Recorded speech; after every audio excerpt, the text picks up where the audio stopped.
आज इस वीडियो में पूरी तरह से उस कैरेक्टर के बारे में बात करेंगे जो अचानक से वन पीस की रेस में शामिल हो गया है। नहीं, वो सैंक्स नहीं है। सैंक्स का एक समय पे सेंस बनाता भी है, पर इसका नहीं। हाँ, तुम सही समझ रहे हो। भला ये वन पीस लेके करेगा क्या? और ये साला अचानक उन कैरेक्टर्स के पीछे पड़ा है जिनके पीछे उसके हिसाब से अब कोई सपोर्ट नहीं है। नहीं समझे ना? बताऊंगा आगे इस वीडियो में, तो वीडियो को ध्यान से देखना। और अगर चैनल पे नए आ गए हो और तुमको वीडियो पसंद आया तो इस वीडियो को लाइक मार देना और चैनल को सब्सक्राइब करके बेल आइकन ऑन भी कर देना, जिससे मुझे मोटिवेशन मिलेगा और मैं ऐसे वीडियोस बनाता रहूंगा। चलो आते हैं आज के टॉपिक पे। Blackbeard, Marshall D Teach, One Piece world का सबसे चूतिया कैरेक्टर में से एक। अगर तुम्हें जानना है ना रियल पायरेट्स कैसे होते हैं, तो इसे देख लो, लूफी को नहीं। जो भी तुमने अब तक लूफी की नजरों से देखा है ना, वो सब मोह माया है। यही असली समुद्री लुटेरा है। इसने जो कुछ भी कर्म किए हैं वो सब तो तुमने वन पीस में देख ही लिया है। पर उन सबको देखने के बाद कुछ सवाल दिमाग में उठते हैं, लाइक भला ब्लैक बियर्ड को वन पीस क्यों चाहिए? लेटेस्ट एपिसोड अगर तुमने वन पीस का देखा है तो तुमको पता चल ही गया होगा कि उसने रोड पॉनीक्लिफ के लिए लॉ के ऊपर हमला कर दिया। पर ये साला लेके करेगा क्या? क्योंकि देखो,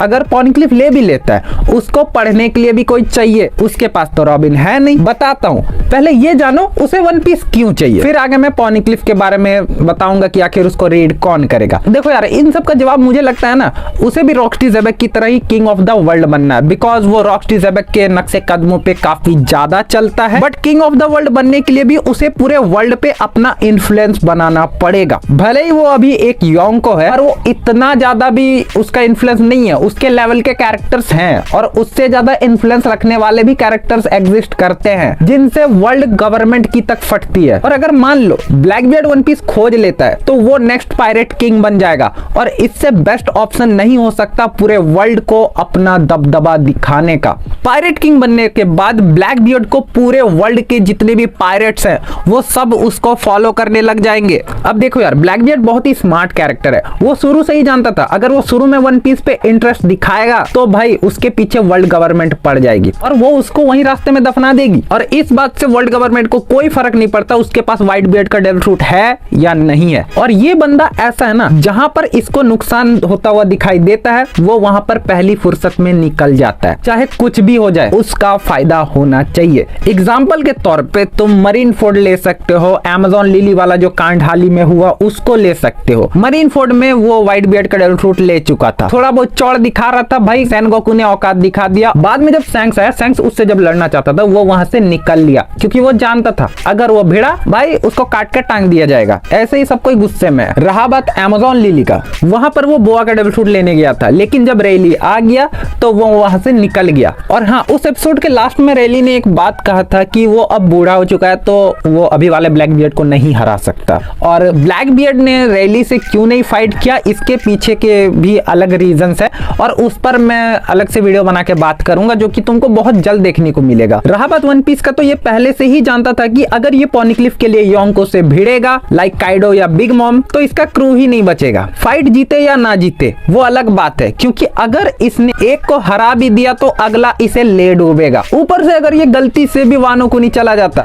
तो उस समय पर काइडो था। और क्या तुमको लगता है ये काइडो को हरा सकता है? देखो, मुझे नहीं लगता कि ये काइडो को हरा सकता है, लेकिन फिर भी मान लेते कि इसने काइडो को हरा दिया कुछ भी करके, तिगड़म उगड़म लगा करके। बिकॉज ये एक नंबर का कमीना है, बेईमान है। ये चलो तिगड़म लगा के उसको हराने में कामयाब हो भी जाता है, लेकिन वो फाइट इतनी बड़ी होगी ना भाई, पूरे वर्ल्ड को पता चल जाएगा कि दो योंकोस आपस में भिड़ रहे हैं। और उस वक्त आएगा सैंक्स, बिकॉज सैंक्स तो उसके पीछे पड़ा ही हुआ है। सैंक्स तुमको याद है, वानो कुनी भी आया था बिकॉज उसको लगा था कि ब्लैक बियर्ड यहाँ पर होगा, पर वो वहां पर था नहीं। तो तुम समझ जाओ, अगर ये एक को हरा भी देता ना सैंक्स, उसको ले डूबता। तो ब्लैक बियर्ड जानता था कि वो एक योंको से ऐसे ही नहीं भिड़ सकता।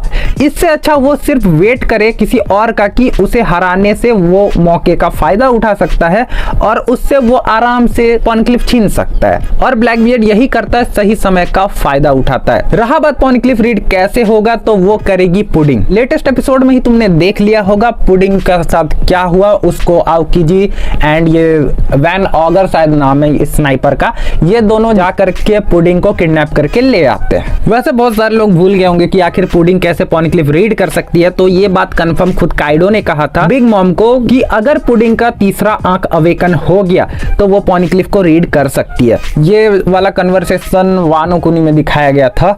अब मुझे एग्जैक्ट एपिसोड नंबर तो याद नहीं है, तो इस बात का पता ब्लैक बियर्ड को कैसे चला ये मत मुझे पूछना, लेकिन ब्लैक बियर्ड को बहुत ज्यादा नॉलेज है। अब थोड़ा हम लोग चलते हैं अमेज़न लिली की तरफ कि आखिर इसने बोआ का डेविल फ्रूट क्यों चुना, क्योंकि एक तरफ ये खूबसूरत अप्सरा तो वहीं दूसरी तरफ ये भद्दा इंसान। भला इस पे लव फ्रूट किस तरीके से काम करेगा?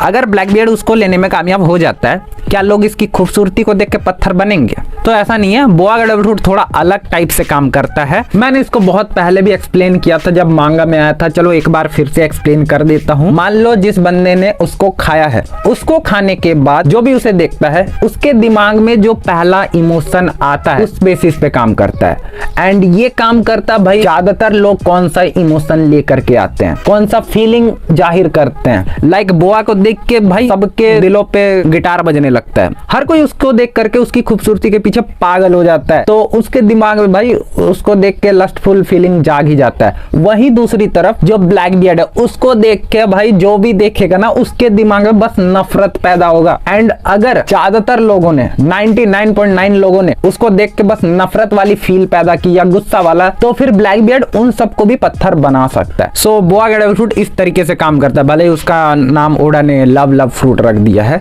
खैर आगे बढ़ते हैं। तुमने एक बात गौर किया होगा, ये सिर्फ उसी पायरेट पे हमला करता है जिसके आजू बाजू कोई स्ट्रॉन्ग कैरेक्टर का सपोर्ट ना हो। अब एस का नाम मत लेना, क्योंकि इसने व्हाइट बियर्ड का डेविल फ्रूट लेने के लिए ये अल्टीमेट गेम खेला था और इसने एक तरह से बहुत बड़ा रिस्क भी उठाया था, क्योंकि अगर ये फेल होता ना भाई इसकी तो कब्र खुदनी थी। पर जरा तुम देखो, इसने इसके बाद सिर्फ उन्हीं पे हमला किया जिसके बारे में वो अच्छे से जानता था। अगर इस पे हमला किया तो इसके सपोर्ट में उसको बचाने के लिए कोई नहीं आएगा। बोआ हैनकॉक वाला अनएक्सपेक्टेड था, उसने बिल्कुल भी नहीं सोचा था कि रेली वहां पर होगा, वो वहां पर छिपा हुआ है, वो साबाउडी से अमेज़न लिली तक उसका कनेक्शन है। इसके बारे में ब्लैकबियर्ड को बिल्कुल भी अंदाजा नहीं था। अगर उसको अंदाजा रहता तो वो वहां पर कभी भी नहीं जाता, बिकॉज तुमको भी पता है रेली जो है पूरी दुनिया से छिपा हुआ है, कुछ ही लोगों को उसके बारे में पता है। वर्ल्ड गवर्नमेंट को अगर पता भी चल जाता तो भी वो लोग कुछ नहीं करेंगे, बिकॉज पावरफुल होने का अलग ही चौड़ होता है। जब वॉलेट सिस्टम बंद हुआ होगा, इसका न्यूज पढ़ के ब्लैकबियर्ड ने सोचा होगा बोआ का तो मर्दों से 36 का आंकड़ा है, वॉलेट सिस्टम खत्म हो गया है, तो उसे बचाने के लिए कौन नहीं आएगा। उल्टा मरीन उसके पीछे पड़ी होगी, क्यों ना उसका डेविल फ्रूट ले लेते हैं। तो उस समय जब रैली आया था, अपना कॉन्करर हाकी फ्लेक्स किया था, भाई क्या गजब लेवल का कॉन्करर हाकी था। उसने उस समय पे यही सोचा होगा कूबी को उठा लो, ये बेस्ट ऑप्शन है, कुछ ना कुछ करके फायदा निकाल ही लेंगे, वरना वहां पर अगर लड़ता ना तो कुछ और ही रिजल्ट आ सकता था। खैर उस पे हम लोग डिटेल में बात करेंगे नेक्स्ट वीडियो पे। रहा बात लॉ वाला सीन जो तुमने लेटेस्ट एपिसोड में देखा है, उसने यहाँ पर ना गैम्बलिंग खेला। वो जानता था वानो से 3 पायरेट क्रू जो कि न्यू जनरेशन या वर्स्ट जनरेशन से हैं, वो सब वहां से निकले हैं, जिनमें से एक तो इसी रास्ते से जाएगा। अब देखो वो तीनों में से कोई भी हो सकता था, लूफी भी हो सकता था, किड भी हो सकता था, लॉ भी हो सकता था, पर उनमें से सिर्फ एक ही योंको है और उसने काइडो को हराया है। तो उसके हिसाब से ये बहुत बड़ा रिस्क था, लेकिन उसका रिस्क काम किया, बिकॉज अगर यहाँ पे लूफी आ जाता तो कुछ और ही कांड हो सकता था, पर लूफी आया नहीं। लॉ या किड का आना उसके लिए फायदेमंद रहता, जिनमें से एक आ चुका है लॉ, और ये आराम से उसकी कब्र खोद सकता है। हालांकि इतना भी आसान नहीं होगा, तगड़ा फाइट चलेगा, लेकिन ब्लैकबियर्ड ही जीतेगा। कुछ लोग मुझे बोलेंगे मैं ब्लैकबियर्ड को अंडरएस्टिमेट कर रहा हूँ, वो एक योंको है, वो लूफी को हरा भी सकता है, ऐसा वैसा, ऐसे कुछ लोग मान सकते हैं। देखो मैं भी मानता हूँ ब्लैकबियर्ड स्ट्रॉन्ग है, पर लूफी भी बहुत ज्यादा स्ट्रॉन्ग है। गियर 5 में वो काइडो के साथ खेल रहा था भाई, वहां लूफी के साथ उसका पूरा क्रू भी था। लूफी का क्रू पहले से कई ज्यादा स्ट्रॉन्ग हो चुका है। वहीं दूसरी तरफ अगर मैं बात करूं ब्लैकबियर्ड के क्रू की, तो भाई ब्लैकबियर्ड का क्रू भी बहुत स्ट्रॉन्ग है, इस बात को मैं नजरअंदाज नहीं कर रहा हूं। बट ब्लैकबियर्ड का पूरा क्रू उस वक्त हाचिनोसु में है, ना कि ब्लैकबियर्ड के साथ। वो लोग कूबी को देख रहे हैं, आउकीजी भी वहीं पर है और जितने जो उसके कमांडर्स है वो भी वहीं पर है। बस कुछ कमांडर और कुछ क्रू मेंबर्स के साथ ब्लैकबियर्ड यहाँ पर लड़ने के लिए आया है। लूफी का भी तुम कह सकते हो कि भाई लूफी का जो ग्रैंड फ्लीट है वो नहीं है, ठीक है ग्रैंड फ्लीट नहीं है, बट ये तुम देखो भाई उसके 10 टाइटैनिक कमांडर्स जो है वो लूफी के साथ हैं, और वो कोई ऐसे वैसे पायरेट्स नहीं है। जोरो, सांजी, जिनबे, ये सब एक अलग ही नेक्स्ट लेवल बीइंग बन चुके हैं। ऊपर से तुम लूफी को भी नहीं भूल सकते हो, वो सन गॉड नीका की पावर रखता है भाई। तो यहाँ पर अगर ब्लैकबियर्ड लूफी से भिड़ता तो वो खुद की कब्र खुद ही खोदता।